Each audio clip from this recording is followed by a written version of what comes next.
En Colombia la tierra tembló durante menos de 30 segundos y el país todavía no se recupera. Un terremoto de magnitud 7,4, el más potente en golpear el territorio en más de un siglo, arrasó barrios enteros en cuestión de instantes y desde hace 2 días una sola cifra obsesiona a las autoridades colombianas: el número de muertos, que sube hora tras hora.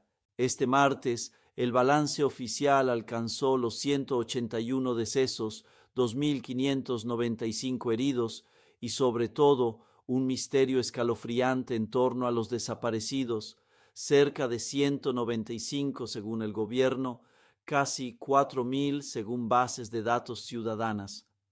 En este video vamos a desmenuzar hora por hora lo que realmente ocurrió en el oeste de Colombia, por qué este terremoto es tan letal y lo que revela esta catástrofe sobre un país ya fragilizado por décadas de conflictos y pobreza.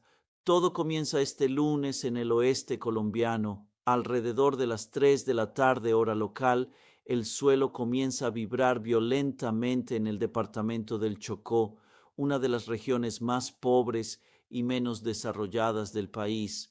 El epicentro se localiza cerca de San José del Palmar, un pequeño municipio rural a unos 240 kilómetros de Bogotá, la capital. La magnitud registrada por el Servicio Geológico Colombiano es de 7,4, con una profundidad de aproximadamente 103 kilómetros, un sismo relativamente profundo, pero cuya potencia bastó para sacudir ciudades ubicadas a decenas, incluso cientos de kilómetros de su punto de origen. No se trata de un terremoto cualquiera. Según las autoridades científicas colombianas, es el sismo más potente registrado en el país desde comienzos de siglo. Para dar una idea de la escala, una magnitud 7,4 libera una energía considerablemente superior a la de un sismo de magnitud 6, que ya por sí solo basta para dañar gravemente edificaciones mal construidas. Las sacudidas se sintieron incluso en países vecinos, Ecuador y Panamá, donde habitantes reportaron ver oscilar lámparas y muebles a cientos de kilómetros del epicentro. En los minutos siguientes a la sacudida principal, cunde el pánico. Los habitantes se precipitan a las calles, las líneas telefónicas se saturan, y en las grandes ciudades del oeste del país, Cali, Pereira, Manizales, Quibdó, Armenia, edificios enteros se desploman sobre sí mismos como castillos de naipes. Son estas 5 ciudades las que concentran en las horas siguientes a la catástrofe el grueso de los esfuerzos de rescate y las que quedarán bajo alerta roja, el nivel máximo del Sistema Nacional de Gestión de Desastres.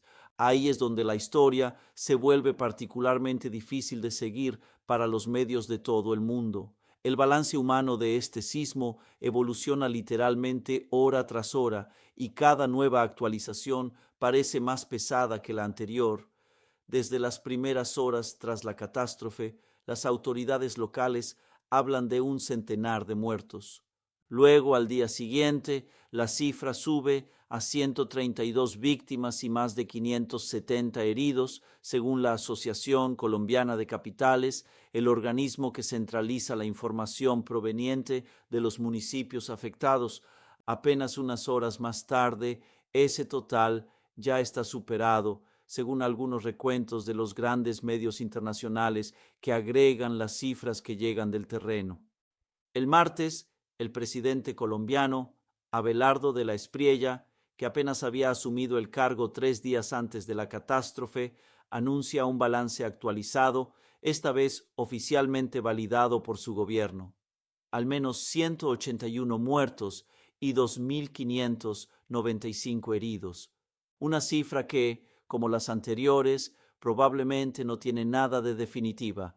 ¿Por qué esta inestabilidad permanente en las cifras? Se combinan varias razones. Primero, la magnitud de las destrucciones vuelve extremadamente difícil el acceso a ciertas zonas.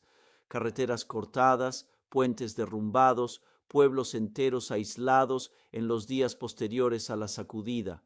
Además, el número de réplicas es considerable. El Servicio Geológico colombiano ha registrado más de 700 desde la sacudida principal, lo cual complica aún más el trabajo de los equipos de rescate y retrasa el acceso a ciertos sitios. Finalmente, y esto suele ocurrir en este tipo de catástrofes, muchas víctimas solo se identifican progresivamente a medida que se rastrean los escombros metódicamente, edificio por edificio, barrio por barrio. Lo que más llama la atención de los observadores es la velocidad con la que este balance ha sido revisado al alza. En el espacio de apenas 2 días, el número confirmado de muertos casi se ha duplicado y nada indica al momento de grabar este video que la curva se esté aplanando. Este es sin duda el elemento más inquietante de esta catástrofe y el que merece que nos detengamos de verdad: la brecha abismal entre el número oficial de desaparecidos y las estimaciones que manejan bases de datos civiles independientes. Según el gobierno colombiano, 195 personas siguen dadas por desaparecidas en esta etapa, una cifra ya considerable que hace temer un nuevo repunte del balance de muertos en los próximos días. Pero plataformas ciudadanas, creadas espontáneamente por familiares de víctimas y organizaciones locales para registrar a las personas ilocalizables desde la catástrofe, manejan un total mucho más vertiginoso: cerca de 4.000 desaparecidos. ¿Cómo explicar semejante brecha? Hay que entender que estos dos recuentos no miden exactamente lo mismo. La cifra gubernamental de 195 desaparecidos corresponde generalmente a reportes formales registrados ante las autoridades competentes, a menudo tras una verificación cruzada con los registros de estado civil y los hospitales. Las bases de datos civiles, en cambio, agregan reportes en bruto de familias que publican en redes sociales que ya no logran contactar a un ser querido, nombres registrados varias veces bajo ortografías diferentes, personas que en realidad simplemente perdieron su teléfono en el derrumbe o se encuentran en una zona sin cobertura y que, con un poco de suerte, reaparecerán en los próximos días. Esta brecha ilustra un fenómeno clásico en las grandes catástrofes naturales: la incertidumbre informativa de las primeras horas. Este plazo, por lo demás, es considerado por las agencias humanitarias como la ventana crítica para encontrar con vida a los sobrevivientes atrapados bajo los escombros, un umbral que, sin embargo, puede extenderse si las personas sepultadas tienen acceso a agua y algo de aire.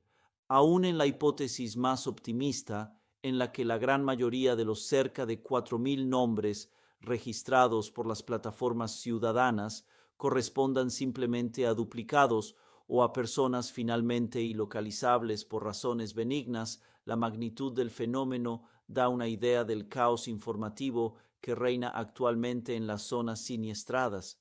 En medio de este diluvio de cifras, son las imágenes del terreno las que cuentan, mejor que cualquier estadística, la brutalidad de esta catástrofe, pero a veces también momentos de gracia inesperados. En Cali, la tercera ciudad más grande del país y uno de los epicentros de la devastación, los rescatistas lograron extraer casi 30 horas después del sismo a una mujer atrapada entre los escombros de un edificio derrumbado, una escena filmada por varios equipos presentes en el lugar y que dio la vuelta a las redes sociales, los curiosos aplaudiendo, los bomberos levantando con delicadeza el cuerpo malherido pero vivo de la víctima hacia una camilla. Un poco antes, en otro barrio de la ciudad, un equipo de rescatistas había logrado extraer a un bebé cubierto de polvo de una grieta en un muro de concreto, uno de esos raros instantes que devuelven algo de esperanza a equipos agotados por horas de búsqueda metódica. Pero por cada escena de rescate exitoso hay decenas de historias mucho más sombrías. Entre los edificios que se derrumbaron en Cali figuran las secciones pediátrica y neonatal de un hospital, uno de los símbolos más dolorosos de esta catástrofe, donde pacientes tuvieron que ser evacuados de urgencia hacia estructuras temporales.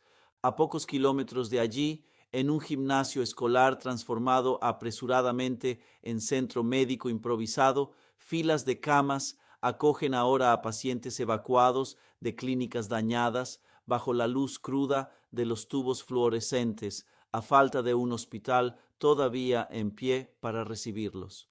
Otro drama en Buenaventura, cerca de Cali. El incendio que se desató en una prisión a raíz del sismo, probablemente provocado por un cortocircuito o una rotura de tubería durante las sacudidas, dejó al menos 4 muertos y 2 heridos hospitalizados entre los reclusos, según la gobernadora del departamento del Valle del Cauca.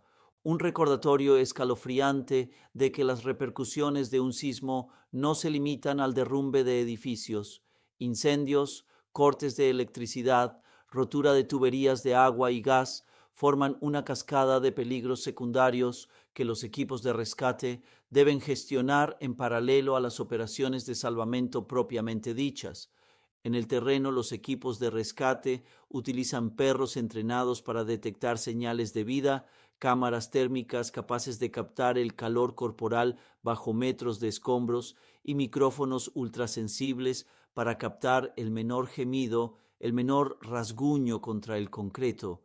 Un trabajo de una lentitud extrema, llevado a cabo a veces a mano desnuda cuando el equipo pesado no puede acceder a las zonas más recónditas. Para comprender la magnitud de esta catástrofe hay que mirar más allá de las cifras globales y detenerse ciudad por ciudad en lo que realmente ocurrió. Cali, la tercera ciudad del país, con cerca de 2 millones de habitantes, concentra gran parte de las destrucciones y de las víctimas. Varios barrios residenciales vieron edificios enteros derrumbarse de un solo golpe, en particular en el sector de Meléndez, donde se vio a habitantes rebuscando entre los escombros de su propia vivienda a mano desnuda en busca de pertenencias personales o de mascotas sobrevivientes. Pereira, capital del departamento de Risaralda y corazón de la región cafetera colombiana, también fue severamente golpeada. De hecho, es en esta región donde el presidente de la Espriella realizaba una gira oficial el martes para anunciar medidas de apoyo económico a las poblaciones damnificadas. Manizales, otra gran ciudad de la región cafetera, sufrió daños estructurales considerables en numerosos edificios, según el alcalde de la ciudad. Si bien el balance humano se mantiene en esta etapa relativamente contenido, 5 decesos según las últimas cifras comunicadas localmente, el municipio enfrenta un desafío logístico colosal. Miles de solicitudes de inspección de vivienda han llegado, un trabajo que las autoridades locales estiman que requerirá al menos un mes entero completar. Quibdó, capital del departamento del Chocó y ciudad más cercana al epicentro, se encuentra en el corazón de una de las regiones más pobres y aisladas de Colombia. Es precisamente esta combinación, cercanía al epicentro e infraestructura ya frágil antes de la catástrofe, la que vuelve la situación particularmente crítica en este sector. En el barrio de La Italia, ubicado en pleno corazón de la zona epicentral, los habitantes enfrentan no solo daños estructurales mayores, sino también la ausencia total de agua corriente y electricidad más de 24 horas después del sismo. Armenia, ciudad también mencionada entre las zonas más duramente golpeadas, completa este cuadro de una región entera declarada en estado de emergencia. En total, son 5 grandes aglomeraciones del oeste colombiano las que en cuestión de segundos cayeron en una crisis humanitaria mayor, una región que concentra a varios millones de habitantes y cuya economía descansa en gran medida en la agricultura, en particular la producción de café, hoy amenazada por los daños infligidos a las infraestructuras locales. Hay un detalle que le da a esta catástrofe una dimensión política particularmente pesada. El presidente colombiano Abelardo de la Espriella llevaba apenas 3 días en el cargo cuando el sismo golpeó al país. Concretamente, esto significa que un gobierno recién formado, cuyos equipos aún no habían tenido tiempo de asentarse realmente, se ve inmediatamente propulsado a la cabeza, de la gestión de una de las peores catástrofes naturales que ha conocido Colombia en décadas. Desde las primeras horas tras el sismo, el nuevo presidente reunió un comité de emergencia afirmando querer supervisar personalmente las operaciones de rescate. El gobierno declaró rápidamente el estado de desastre nacional, lo cual permite liberar fondos de emergencia y movilizar al ejército para apoyar el rescate civil en las zonas de más difícil acceso. El martes, durante una gira por la región cafetera entre las zonas damnificadas, de la Espriella anunció una serie de medidas de apoyo económico destinadas a las poblaciones afectadas, sin entrar, sin embargo, en detalles sobre los montos o las modalidades precisas en esta etapa. Esta situación, un ejecutivo recién instalado enfrentado a una catástrofe de alcance nacional, no deja de recordar otros episodios similares en otras partes del mundo, donde la gestión de crisis en los primerísimos días de un mandato puede marcar duraderamente la percepción que una población tiene de su nuevo gobierno. Para de la Espriella, lo que está en juego va mucho más allá de la simple gestión logística del rescate. Es la credibilidad de todo un mandato lo que podría jugarse en la manera en que su administración logre o no responder eficazmente a la emergencia. Para comprender bien la gravedad de la situación, hay que situar este sismo en su contexto más amplio. Colombia, incluso antes de esta catástrofe, no era un país en total estabilidad. Amplias porciones del territorio, en particular en el oeste y sobre todo en el departamento del Chocó, ese mismo donde se ubica el epicentro, están marcadas desde hace décadas por una pobreza estructural profunda y por las secuelas de un conflicto armado que, aunque atenuado desde el acuerdo de paz de 2016 entre el gobierno y las antiguas fuerzas rebeldes, sigue pesando sobre la vida cotidiana de millones de colombianos, en particular en forma de desplazamiento forzado de población. Según Giovanni Rizzo, responsable del Consejo Noruego para Refugiados en Colombia, este sismo viene literalmente a superponerse a una situación humanitaria ya extremadamente tensa, haciendo aún más necesario un reforzamiento del apoyo a las poblaciones afectadas. Un análisis compartido por Mireia Villar Forner, coordinadora residente de las Naciones Unidas en el país, quien señala, sin embargo, una paradoja casi salvadora. Es precisamente porque algunas organizaciones humanitarias ya estaban presentes en el terreno en el marco del proceso de paz, en particular en el Chocó, que pudieron reaccionar con una rapidez inusual desde las primeras horas de la catástrofe. Este contexto también tiene una consecuencia tangible en el terreno, en una región carcomida desde hace tiempo por la pobreza y el aislamiento. Las infraestructuras, carreteras, redes eléctricas, sistemas de suministro de agua, establecimientos de salud, ya estaban, incluso antes del sismo, ampliamente subdimensionadas respecto a las necesidades de la población.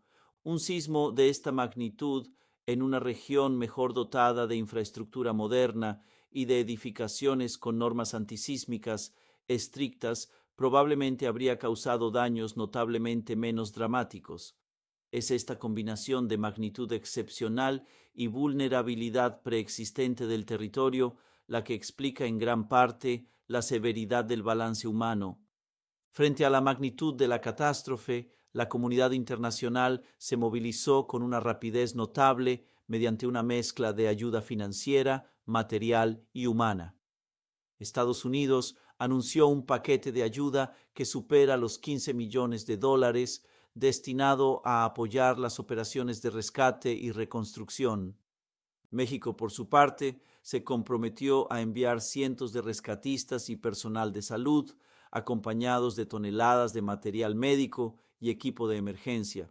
El Salvador también anunció el próximo envío de 2 aviones cargados con un centenar de toneladas de ayuda humanitaria, y el presidente salvadoreño afirmó públicamente en redes sociales que los pensamientos de su país acompañan a las familias de las víctimas y a todo el pueblo colombiano. Más allá de estas contribuciones oficiales, varios líderes de Sudamérica, Europa y Oriente Medio expresaron su apoyo y prometieron respaldo logístico o financiero a las operaciones de rescate en curso. Organizaciones no gubernamentales internacionales ya presentes o desplegadas de urgencia en el lugar refuerzan las capacidades locales, a menudo desbordadas por la magnitud de las necesidades.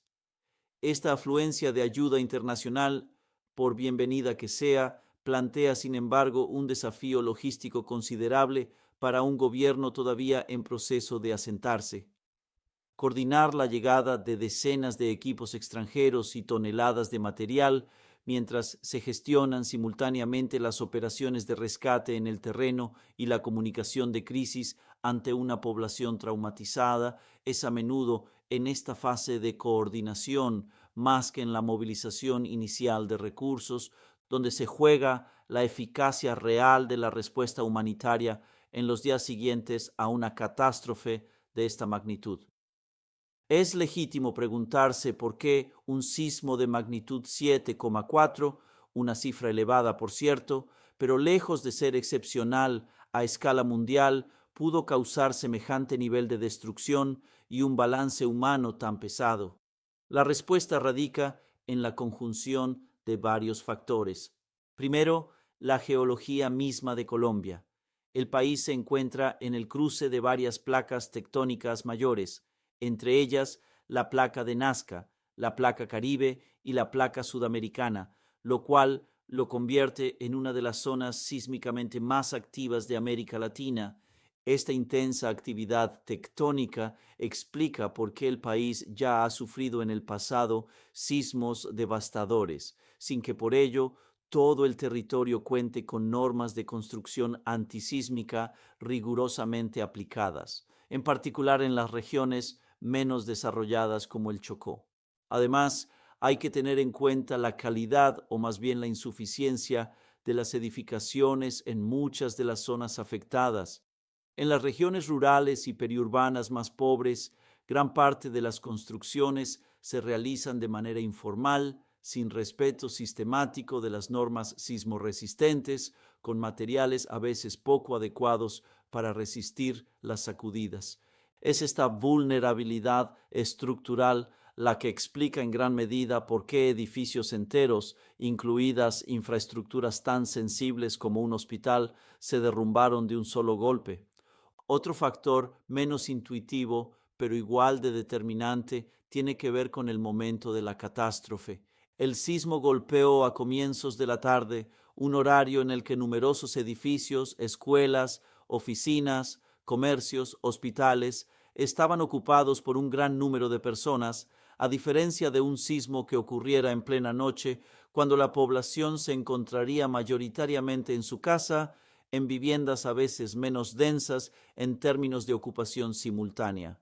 Finalmente, el número muy elevado de réplicas, más de 700 registradas en apenas unos días, también contribuyó a agravar la situación, debilitando aún más estructuras ya dañadas por la sacudida principal, volviendo algunas zonas peligrosas incluso para los equipos de rescate y retrasando el acceso a edificios potencialmente todavía habitados por sobrevivientes. En este momento, todos los equipos de rescate movilizados en Colombia se enfrentan a un adversario implacable, el tiempo. Las organizaciones humanitarias internacionales generalmente consideran que las primeras 48 a 72 horas tras un sismo constituyen la ventana más crítica para encontrar sobrevivientes con vida bajo los escombros. Pasado ese plazo, las probabilidades de supervivencia disminuyen drásticamente, aunque nunca caen totalmente a cero. Existen casos de sobrevivientes extraídos varios días, incluso varias semanas después de un sismo, en particular cuando las personas sepultadas pudieron acceder a algo de agua o aire en un bolsillo formado por los escombros. Ahora bien, al momento de realizarse este video, ese umbral crítico se está cruzando en varias de las zonas más afectadas. Los equipos de rescate colombianos, apoyados por personal extranjero llegado de urgencia, Redoblan entonces esfuerzos, trabajando sin descanso de día y de noche, con un objetivo simple pero vital: maximizar las probabilidades de encontrar al mayor número posible de sobrevivientes antes de que esta ventana se cierre definitivamente. Es también durante este periodo que el trabajo va pasando progresivamente de una lógica de rescate a una lógica de recuperación, un giro psicológicamente difícil para los equipos en el terreno, pero indispensable para poder, con el tiempo, establecer un balance definitivo y comenzar el largo proceso de duelo y reconstrucción para las familias afectadas. En apenas 48 horas, un sismo de magnitud 7,4 transformó una parte del oeste colombiano en zona de catástrofe nacional, elevando un balance humano que, al momento de publicarse este video, probablemente sigue evolucionando. Entre los 181 muertos oficialmente registrados, los 2.595 heridos y esa zona de sombra escalofriante en torno al número real de desaparecidos, Colombia atraviesa una de las peores pruebas naturales de su historia reciente, una prueba que golpea de lleno a un gobierno recién instalado y a una región ya fragilizada por décadas de pobreza y conflictos. En los días y semanas por venir, la atención probablemente se desplazará de la fase de rescate hacia la igualmente crucial de la reconstrucción. Decenas de miles de viviendas por inspeccionar, infraestructuras enteras por reconstruir y una población traumatizada a la que acompañar a largo plazo. Evidentemente seguiremos de cerca esta actualidad en los próximos días a medida que la situación evolucione en el terreno.